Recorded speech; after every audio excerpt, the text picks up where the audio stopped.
Bonjour à tous et toutes et bienvenue dans Se Sentir Bien, le podcast qui est là pour vous aider à devenir votre propre coach. Je suis Esther Taïfé, coach certifiée, et dans ce 208e épisode, on va parler de ralentir. Chaque vendredi, on parle vision du monde, dev perso, santé mentale, relation à soi et relation aux autres. Je vous partage ici mes idées, mes apprentissages, mes outils, avec pragmatisme, vulnérabilité et transparence. Bienvenue et abonne-toi pour ne rater aucun épisode. Ralentissement, instant présent, se concentrer sur le moment, prendre son temps, revenir dans l'être, sortir du faire, tout ça c'est des sujets que vous connaissez déjà, que vous maîtrisez, qu'on a déjà abordés ici sur ce podcast.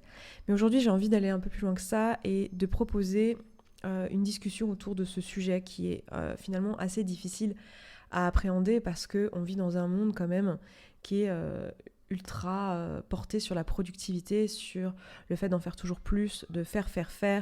Quand on te demande qui es-tu dans la vie, on te demande en fait que fais-tu dans la vie, hein, on te dit pas, quand on veut savoir qui tu es, on te demande que fais-tu dans la vie. Donc on est vraiment dans une société dans laquelle c'est hyper important d'être tout le temps en action, d'être tout le temps dans une espèce de course frénétique à faire plein de choses. Peut-être que vous êtes dans cette situation et que vous avez ce sentiment vous aussi, d'être constamment dans une sensation, voilà, d'être dans un genre de tourbillon, de ne pas avoir une seule seconde, d'avoir besoin de regarder votre montre tout le temps, de vous dépêcher, de ne pas oublier de faire certaines tâches, de ne pas oublier tout un tas de choses au travail, à la maison, et d'avoir un peu ce sentiment d'être constamment dans la course, même si potentiellement vous avez le temps de faire toutes ces choses, mais ce sentiment un peu de charge mentale et d'être dans une espèce de... Moi, des fois, j'ai l'impression d'être sur un tapis roulant, vous savez, un tapis roulant qui m'embarque comme ça, où en fait, je suis montée dessus et en fait, le truc avance sans moi, quoi qu'il arrive, en fait. Donc, j'ai intérêt à marcher et avancer et une espèce de truc un peu comme ça, hyper speed, où le monde avance et le monde avance sans nous, quoi. Un peu ce sentiment que tout va trop vite. Moi, j'ai pas mal ça sur les réseaux sociaux et dernièrement, je vous disais d'ailleurs sur Instagram que je m'étais un peu éloignée de la plateforme pour prendre soin de ma santé mentale et prendre soin justement de mon ralentissement que j'étais en train de faire pour moi-même et que je continue à faire, et je vais vous en parler un petit peu aujourd'hui pour vous dire un peu ce que moi j'y trouve et pourquoi ça m'a impulsé ce podcast aujourd'hui. Mais il y a un petit peu ce truc de tout va très vite, quoi. Les TikTok, les Reels, il y a une espèce de truc en plus de ça dans le format de contenu qui est actuellement sur les réseaux sociaux, un truc très dans le speed, très dans l'immédiateté, très dans le encore et toujours plus. Et voilà, il faut être dans le coup. Alors quand vous créez du contenu, je sais pas s'il y en a parmi vous qui créent du contenu, mais quand vous créez du contenu, c'est assez facile de se servir de cette circonstance de il y a beaucoup de contenu comme ça, rapide, hyper créatif et tout, parce qu'il y a plein de super choses, hein. Il y a des trucs, franchement, c'est bien vu, c'est des beaux messages qui passent à travers des trucs très créatifs et tout. Mais quand on consomme pas mal de contenu comme ça et que nous-mêmes, on est créateur de contenu, on peut vite partir dans un espèce de truc de oh, moi aussi, il faut que je le fasse. Ah là là, j'en fais pas assez. Ah là là, je vais pas assez vite. Et moi, je parle des contenus sur TikTok et tout ça parce que c'est mon métier et que c'est mon domaine. Mais j'imagine que dans votre boulot, c'est la même chose. Dans votre vie perso, moi, j'ai ça aussi dans la vie perso, hein. Ils sont tous là en train de se marier. Alors en plus, 2022, il y a tous les mariages. Ça fait 2 ans que les gens n'ont pas pu se marier. Donc en fait, il y a tous les mariages qui arrivent d'un coup. Donc les gens se marient, les gens achètent des maisons, les gens font des enfants, peut-être là, ah là là là. Enfin, en fait, la vie est une course effrénée, en fait. On a vraiment l'impression qu'on vit dans une autre société à nous, est une société où la vie est une course effrénée, en fait. Et il y a un peu ce truc de, ok, je me sens débordée, overwhelmed, etc. Qu'est-ce que je fais de ça? Et en même temps, la crainte que si je ralentis, ben, je ne vais pas produire, je ne vais pas faire les choses qui sont prévues et que j'ai envie de faire. Et puis il y a aussi autre chose, c'est pas qu'une histoire de productivité et de faire, je sais pas, d'entretenir des liens avec mes amis, d'entretenir une carrière professionnelle, d'entretenir, je sais pas, ma maison ou ce genre de choses, je sais pas vous ce que vous avez dans votre vie, mais c'est pas juste une course frénétique pour pouvoir préserver tout ça, c'est aussi le sentiment de ne pas avoir le temps de faire les choses qui sont importantes pour soi en fait. Les vraies choses qui ont une forme de profondeur dans notre âme, dans notre cœur, dans notre vie en fait, qui sont vraiment des choses importantes. Vous savez le fameux carré, je ne sais même plus si j'en ai parlé sur le podcast, si ça se trouve je ne l'ai pas mentionné sur le podcast, mais je pense que oui. Oui, je le mentionne régulièrement dans les coachings, dans la communauté, dans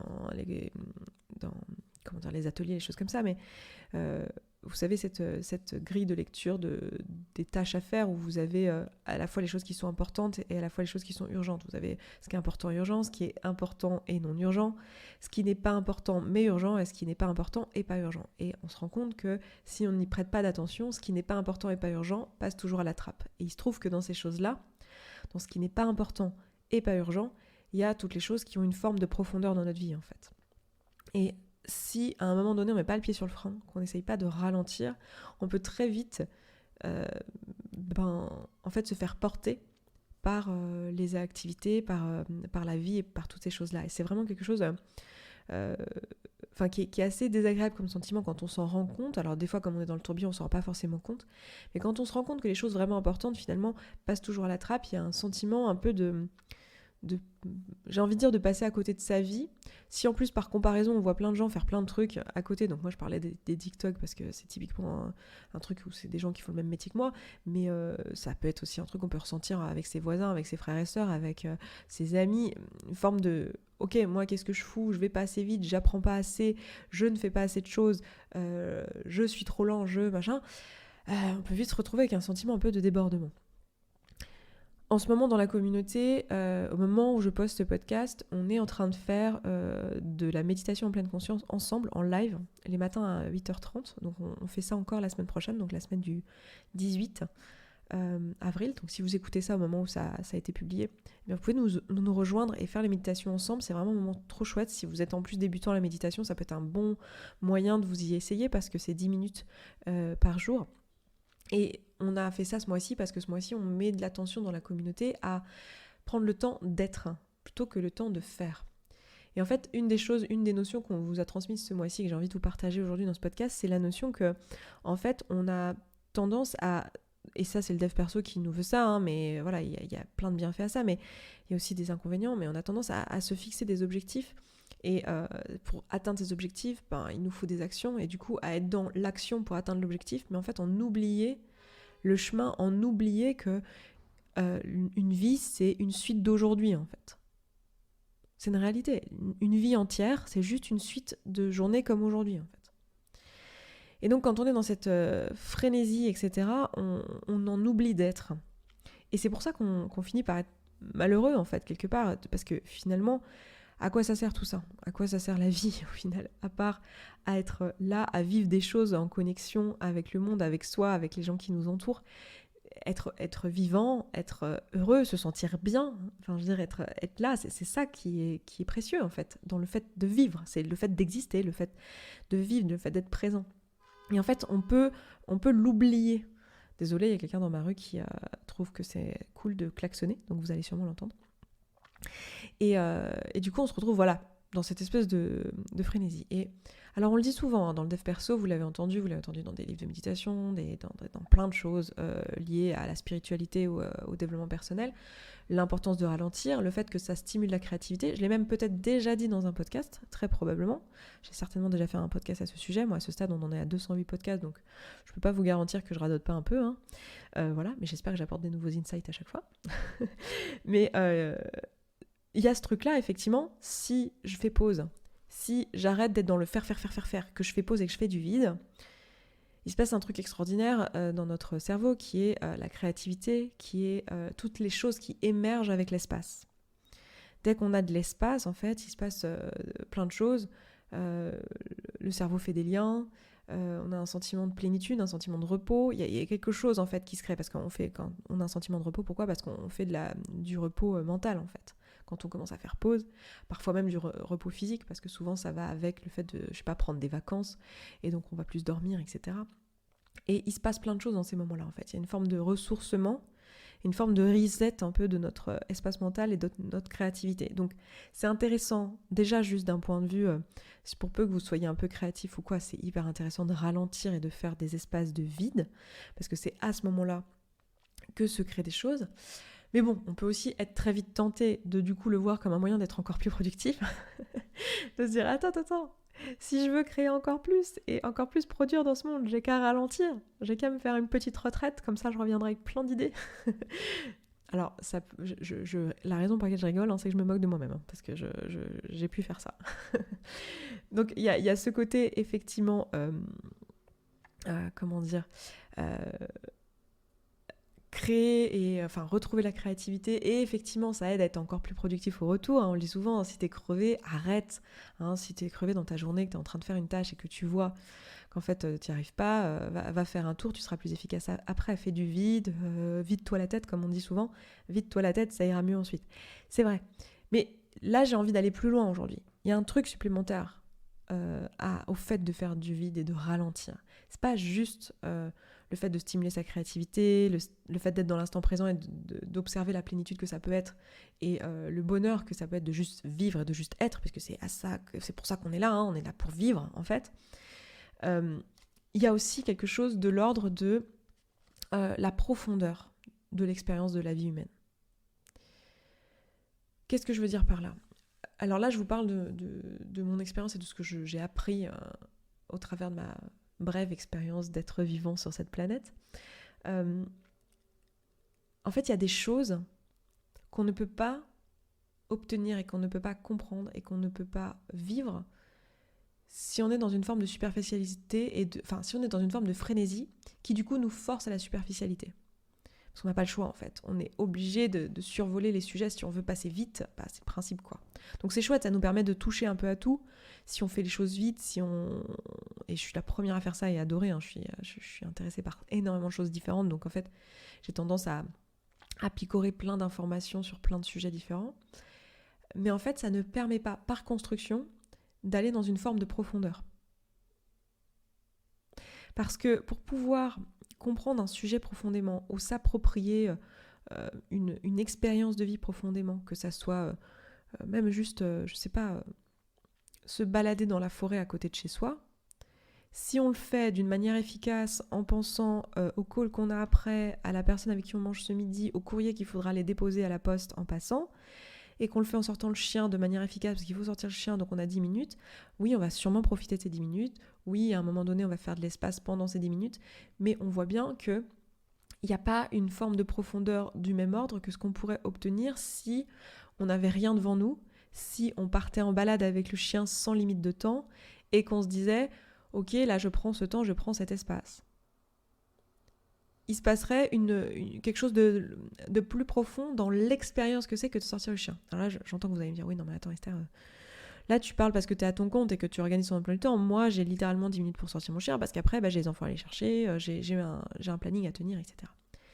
Bien sûr, mon exemple est peut-être pas le bon.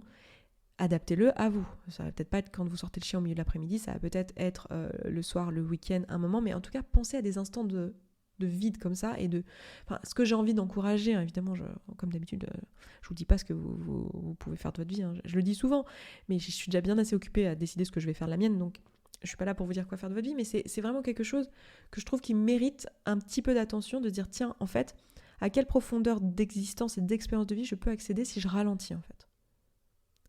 C'est un peu comme si je vous disais, imaginez que vous avez un verre d'eau, un verre que vous essayez de remplir d'eau. Et je suis en train de vous dire, en fait, tu vas pouvoir le remplir plus haut si tu fais baisser le débit du robinet.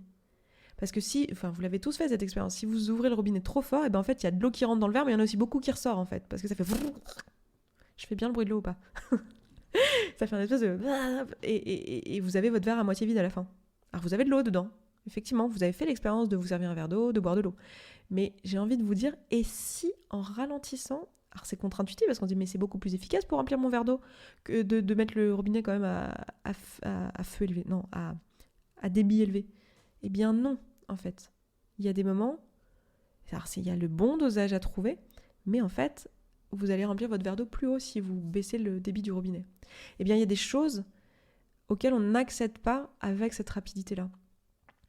Ça permet d'aller en profondeur aussi dans donc au-delà de l'expérience et donc de la paix intérieure, de la magie de l'expérience en fait, et de la maîtrise et du sentiment en fait de présence que ça procure. Il y a aussi une question de maîtrise des choses et d'acquisition de compétences et je ne sais pas comment expliquer, mais moi ça m'arrive très très souvent de réfléchir à des sujets et de juste réfléchir au sujet en fait, sans lire de nouvelles choses, sans essayer de consommer du contenu X ou Y, et de juste me dire tiens, ce sujet m'intéresse, j'ai eu telle conversation avec telle personne à ce sujet, j'ai eu telle lecture à ce sujet, là je vais juste prendre un temps pour y réfléchir. Et vous verrez que plutôt, enfin, si vous le testez, testez-le, sincèrement testez-le si vous l'avez jamais fait cette expérience, mais moi le reste du temps, dans ma vie, quand je mettais pas de conscience sur le fait de ralentir, je pouvais avoir tendance à réfléchir au truc, entre deux trucs, en faisant la vaisselle, en étant dans le métro, en lisant un bouquin, puis après je m'arrête et je réfléchis au truc genre 2 minutes et après je continue à lire. Et en fait, j'avais pas des temps longs de réflexion. Parce que je ralentissais pas, en fait. Et là, de juste se dire, ok, je ferme le livre et je fais pause. Et je réfléchis à ce sujet. Mais en fait, comme vous laissez le temps à votre pensée de s'enrober et de s'imprégner du sujet, eh bien, vous allez avoir des niveaux de compréhension beaucoup plus profonds, en fait. Vous allez pouvoir descendre en profondeur. Enfin, c'est ce que je faisais en recherche aussi. En recherche, c'est ça qu'on fait. En même temps, on n'a pas... C'est facilité par le processus et par le métier en lui-même, parce que quand on est chercheur, globalement, c'est que la solution, elle n'existe pas. Personne ne l'a trouvée.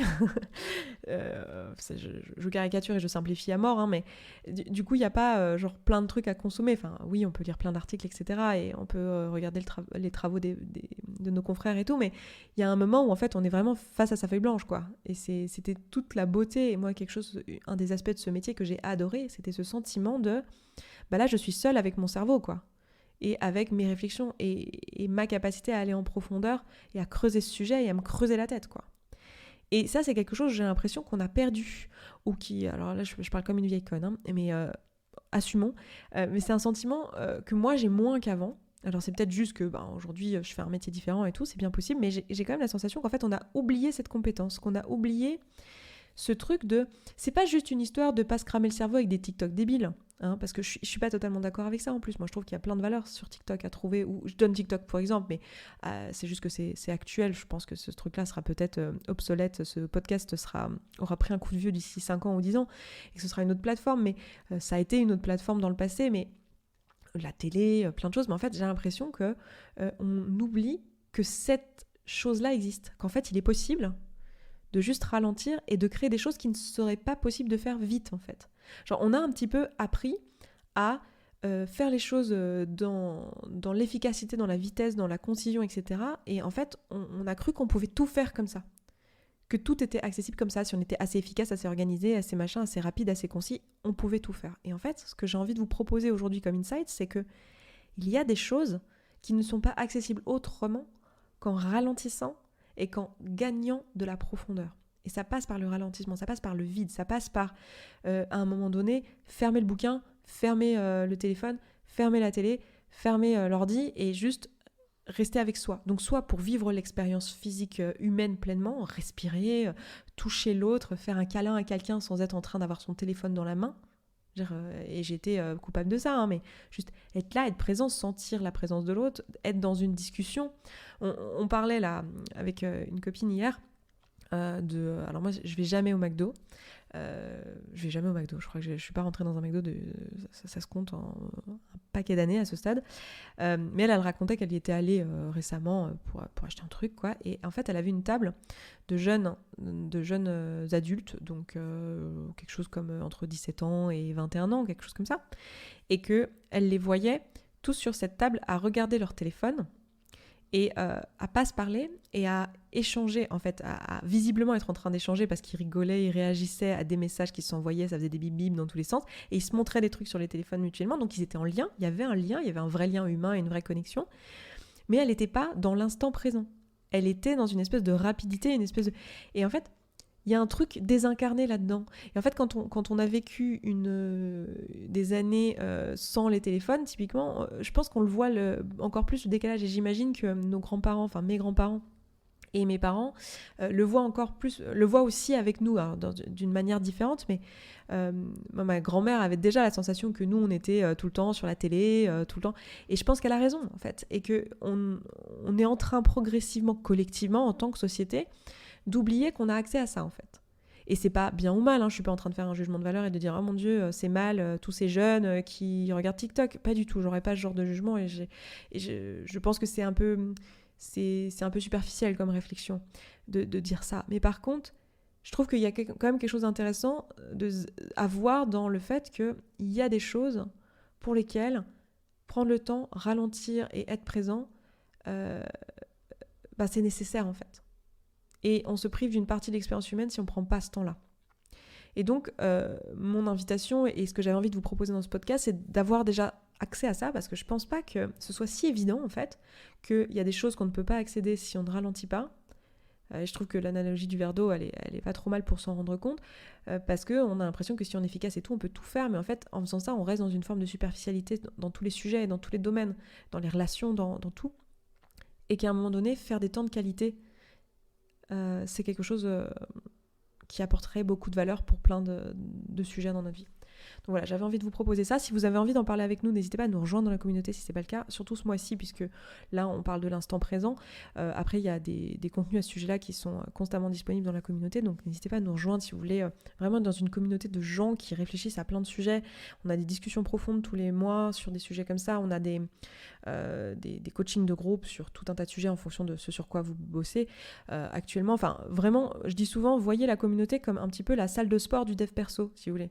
Vous arrivez, vous regardez le calendrier, vous voyez un peu les calls qu'il y a. Alors l'idée, c'est pas de tout consommer parce que vous n'avez pas tous les problèmes. Enfin, vous n'avez pas couple, vie pro, alimentation, rapport à la nourriture, tout ça. Enfin, choisissez, picorez. Je dis souvent, quand vous allez dans une salle de sport, vous vous dites pas ok, je vais faire body pump, yoga, machin. Oh mon Dieu, j'ai pas fait yoga. Mon Dieu, j'ai perdu mon abonnement parce que je suis pas allée à un cours. Non, c'est pas fait pour faire tous les cours de la salle. Donc faites pas tous les cours de la salle. Mais il y a vraiment beaucoup de choses. Il y a une vraie communauté. Il y a vraiment quelque chose de chouette qui se crée. Donc n'hésitez pas à nous rejoindre. Si en plus le sujet d'aujourd'hui vous a parlé, ça peut être typiquement un truc où pour la fin du mois d'avril, ça peut être chouette. Et sinon, pour les thématiques des mois suivants, regardez régulièrement sur le site quelle est la thématique en ce moment, sachant qu'on met une thématique juste pour créer du lien en réalité et pour travailler collectivement sur quelque chose, mais il y a toujours tous les sujets en tâche de fond. C'est comme si, je sais pas, dans ma salle de sport, tous les mois, il y avait un nouveau prof qui venait et qui faisait une proposition d'un cours spécial sur un truc. On n'est pas obligé de faire ce cours-là, ça n'empêche pas d'aller au body pump tous les lundis, vous voyez ce que je veux dire ? Voilà, c'est la même chose. Voilà, bref, je m'arrête là pour ce podcast aujourd'hui. Je vous souhaite un bon vendredi, un bon week-end de Pâques et je vous dis à vendredi prochain. Ciao, ciao. Merci d'avoir écouté cet épisode jusqu'au bout. Je suis vraiment ravie qu'il t'ait plu. Si tu vois que ce que je partage ici te parle et que ma façon de voir le coaching et l'accompagnement de manière générale te correspond et que concrètement tu aurais bien besoin d'un petit coup de pouce, voire d'un gros coup de pied aux fesses professionnelles, alors n'hésite pas à nous rejoindre dans la communauté. Tout se passe là-bas. Tu vas pouvoir échanger avec les autres auditeurs et auditrices de ce podcast qui rencontrent globalement les mêmes questionnements que toi. Tu vas pouvoir poser tes questions à des coachs et être coaché si tu le souhaites. C'est simple, c'est un abonnement mensuel sans engagement dans lequel tu vas pouvoir avancer à ton rythme, sans pression, avec ou sans coaching individuel. Rendez-vous sur sesentirbien.coach/communauté sans accent. À tout de suite.